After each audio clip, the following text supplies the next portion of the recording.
Oh, it's my pleasure. Thanks for having me.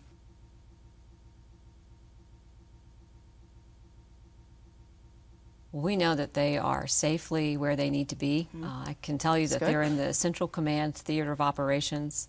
They're very busy, but they're doing well. We're in contact with them through military channels, and they have a very strong NCO leadership cadre with them.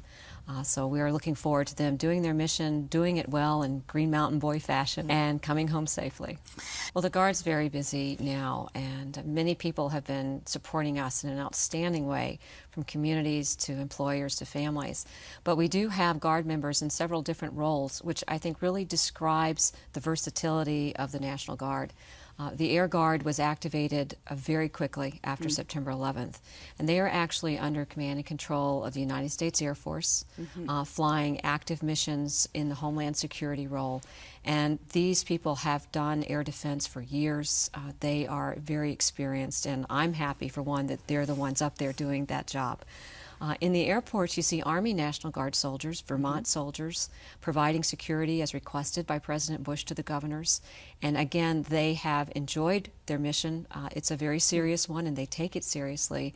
But they've gotten to know some community members. They've gotten some encouragement from the community, and they feel very good about what they're doing. We have 560 roughly on active duty at the Air Guard, and that's out of about 975 Air Guard members.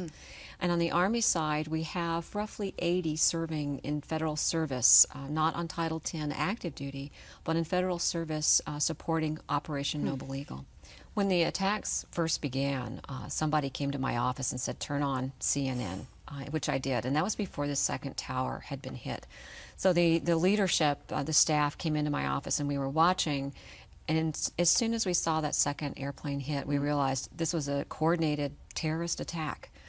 We started immediately thinking, what do we need to do? And our first priority was to safeguard the troops and the federal equipment so that we could respond as we needed to. At the Air Guard, when they were watching and saw that second airplane hit, they immediately started to think, we're going to be needed in a different role now. So before NORAD even called them, they were already reconfiguring the aircraft for the air defense mission, breaking out air missiles that had been in storage, the live munitions that they would need, and preparing. So when they were called, can you be ready? The answer pretty much was, we already are. Wow. And that was happening at Guard units around the country. I'm very proud of them for that presence of mind that they displayed, and being aggressive and preparing. Not so much on Navy bases, although there was a bus to the swimming pool on Saturdays for the kids in Navy housing. I think the services over the years have realized that in a volunteer force, which we've had since Vietnam, other priorities have to be taken into account, and I think it makes us better leaders and a stronger force. A soldier and airman needs to be focusing on the mission. They don't need to be worrying about what's going on at home. So we make sure they know when they're deployed or when they're activated that their families will be taken care of, that they can count on us and on the system. And we have a strong family support volunteer system where the families help each other and take care of each other. And that's been very important to us since September 11th. We work with businesses. We have an employer support of the Guard and Reserve Committee that is chaired by a businessman, and we also have some workers, volunteers in the business community, to sit and work with an employer who's having a problem or an issue.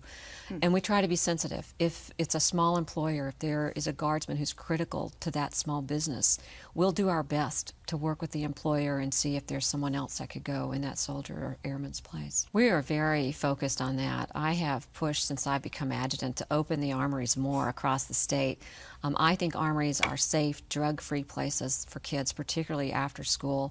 We want kids in the armories, whether it's a preschool in the Enosburg Armory or a kindergarten in the Swanton Armory, junior ROTC in Newport, or the New North End Youth Group, when we were able to support them for 7 years.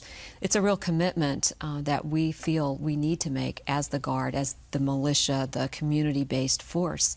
September 11th hit, and with the concerns and the security and not knowing what was going to happen next, we were directed to a high-level threat condition with certain security protocols, and we notified all the groups, and really there was a lot of support from them, a lot of understanding around the state for these groups that had used the armories.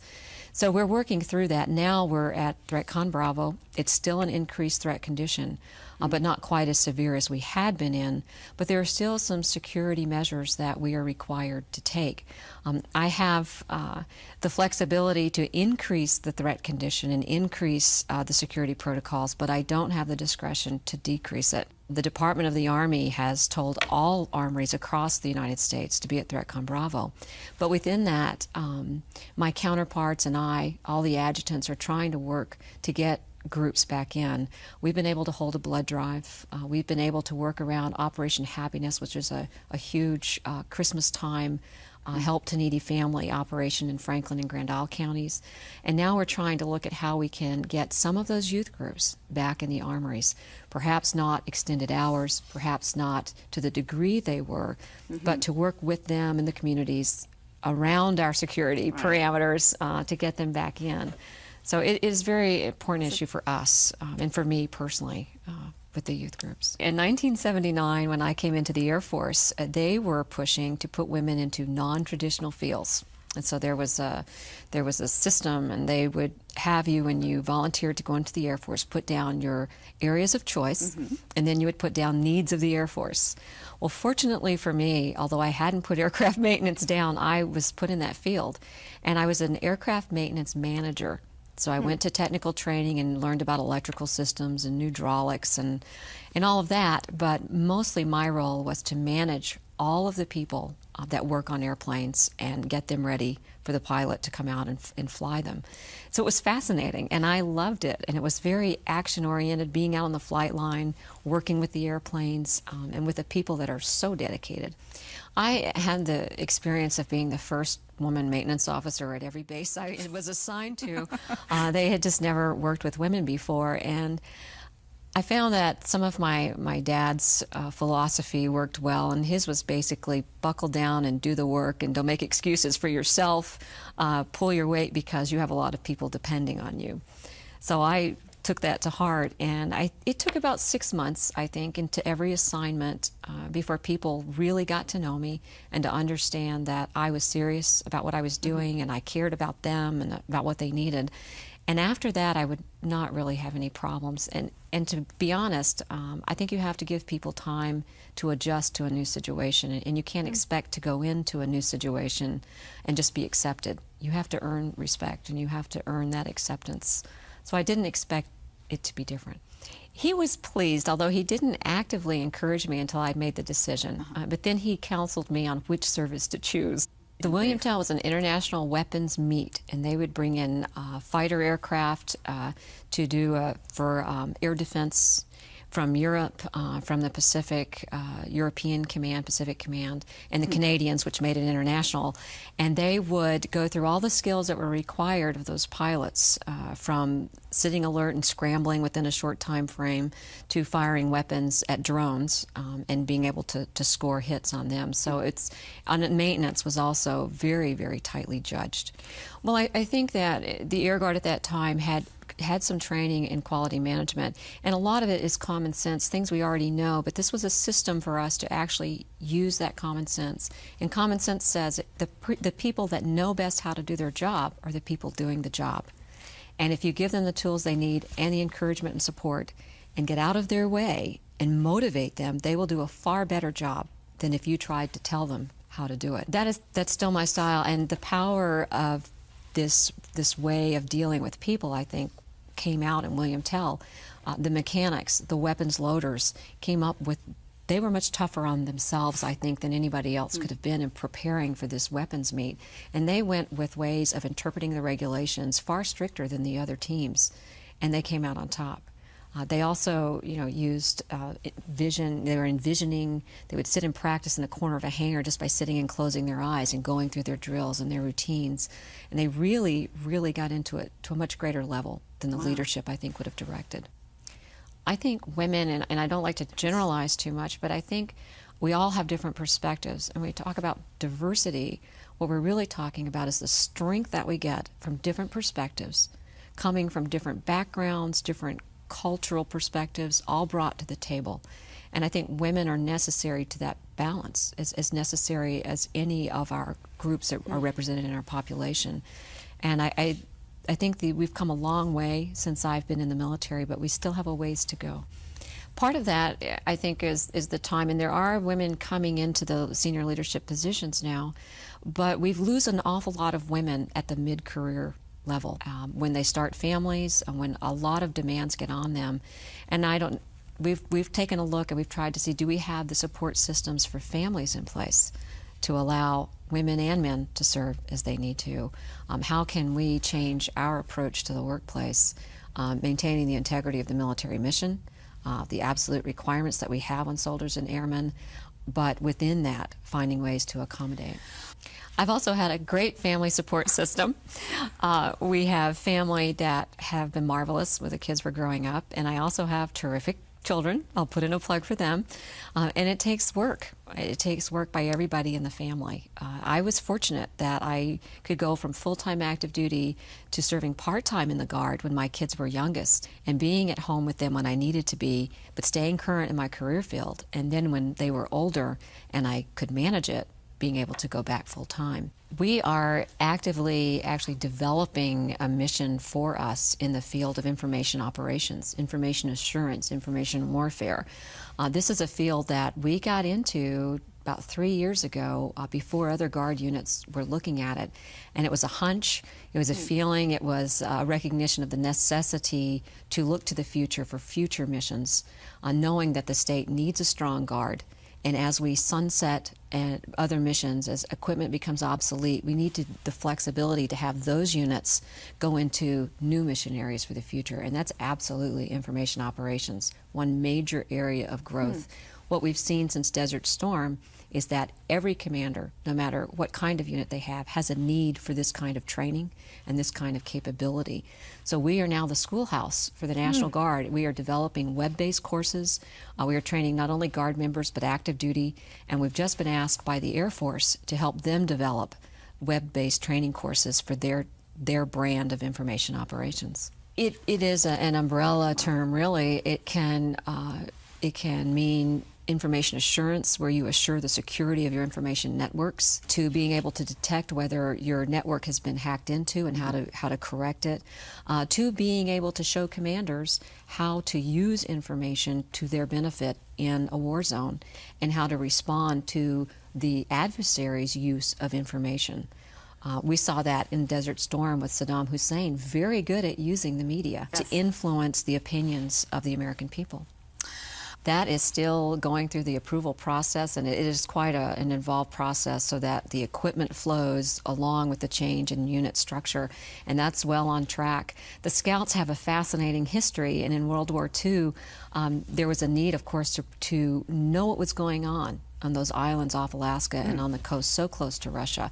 And the Eskimos, the villagers, had the skills already, and they became the Alaskan Scouts. Now, today's Alaskan Scouts are still heavily recruited from the villages, the outlying villages, but they're having to adapt to the Army's structure more now than ever.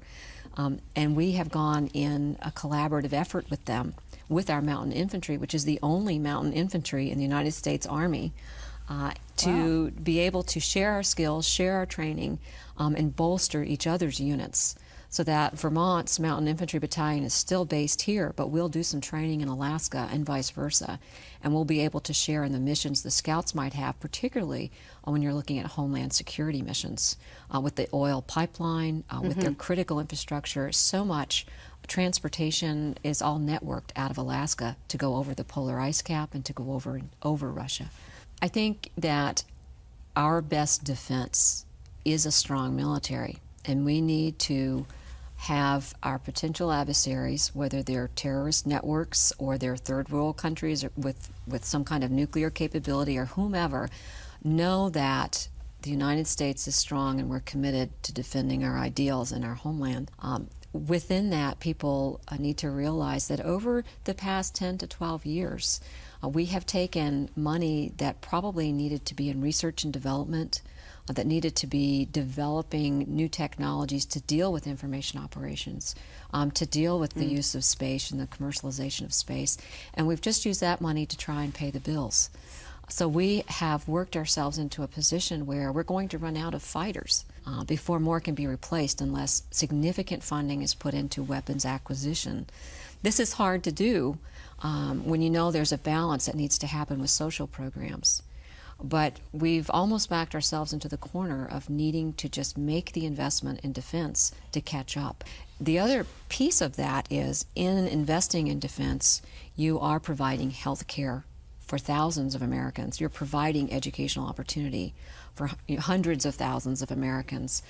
So you're also, in a sense, supporting some of the social needs. It covers more than just the go-to-war stuff that people think of when they hear a military budget.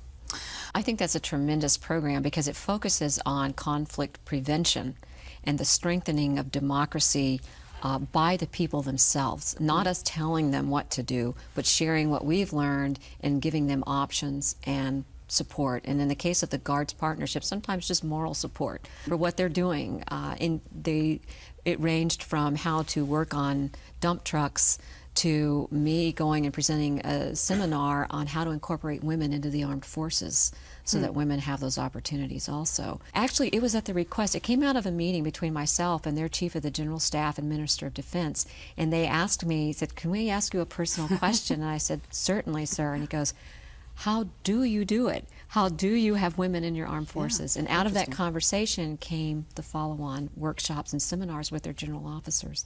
But it's a program that this is my opinion, is well worth whatever dollars we put into it, because you can spend a small amount and help this country stabilize, or we can go back in the future when there's a conflict and risk not only a lot of expensive weaponry, but lives. So I think that this administration is really reviewing all those programs. They've put them on the table. Should we still support them or not? And I'm just keeping my fingers crossed that they will decide to keep these Partnership for Peace programs, because I think they're so important. The most basic thing I think a citizen can do is be informed. Read from a variety of sources what's going on and be able to discuss it intelligently and form their own opinions. I've talked to several high schools, and I try to tell the high school students there to don't accept what your friends say. Get out and make your own opinions based on facts gleaned from a variety of sources. So if we're informed citizens and we're involved in our communities, we know who our neighbors are. We know what's going on to defend through what the Guard is doing or through what the military is doing, what is Homeland Security, and we keep up with this. This is only going to grow. Then I think we, in a sense, protect our communities. People who come in and stay to themselves and might be planning something, as we saw with some of the Al-Qaeda members, did that because they were in places where they didn't have to have contact with others. So the first defense, I think, is a good offense, and that's to know your community, be a part of it, and be informed. I think they feel such a sense of responsibility when they know that they are taking off with those live weapons, and it's a reminder when they look out on the wingtip of what they might be asked to do and the reason they're sitting in that cockpit. Now, these are people with a lot of experience, and they've known what their mission might be since they became a pilot. But the reality of taking off from Burlington, Vermont, and flying over the East Coast on patrol is one that has really struck home and caused us all to readjust our thinking in a way that we never thought we would need to before. I think what's next for me is getting through my state budget and continuing on with the goals and the strategic plan of the Guard. I am so devoted to the Guard and to what they're doing. I want to be able to serve, and I think whatever I do with the rest of my life will be focused on serving the men and women of the Guard, serving Vermont, serving my country. Oh, my pleasure. Thank you.